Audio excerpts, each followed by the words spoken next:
رانا ثناءاللہ کی گرفتاری کا معاملہ، عدالت کا اینٹی کرپشن کی ٹیم پر اظہار برہمی۔ آپ کو وارنٹ گرفتاری دے دیے ہیں، گرفتار کرنا آپ کا کام ہے۔ عدالت نے مقدمہ کی فائل اینٹی کرپشن کو واپس کر دی۔ وفاقی وزیر داخلہ رانا ثناءاللہ کی گرفتاری کا معاملہ، محکمہ اینٹی کرپشن کی ٹیم دوبارہ سینئر سول جج کی عدالت میں پیش ہو گئی۔ عدالت نے اینٹی کرپشن کی ٹیم پر سخت برہمی کا اظہار کیا۔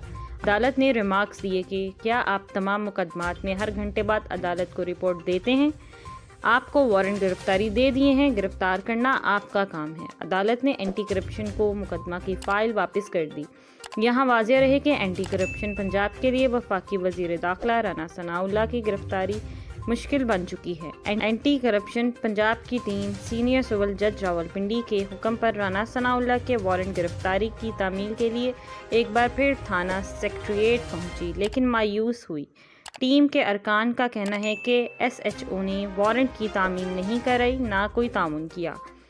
عدالت کو آج کی کارروائی سے متعلق کل آگاہ کریں گے۔ محکمہ اینٹی کرپشن کے حکام نے صحافیوں سے گفتگو میں پولیس کے نامناسب رویے کی شکایت کی اور کہا کہ تھانہ سکریٹریٹ پولیس نے اینٹی کرپشن پنجاب کی ٹیم اور گاڑیوں کو تھانے سے باہر نکلوا دیا۔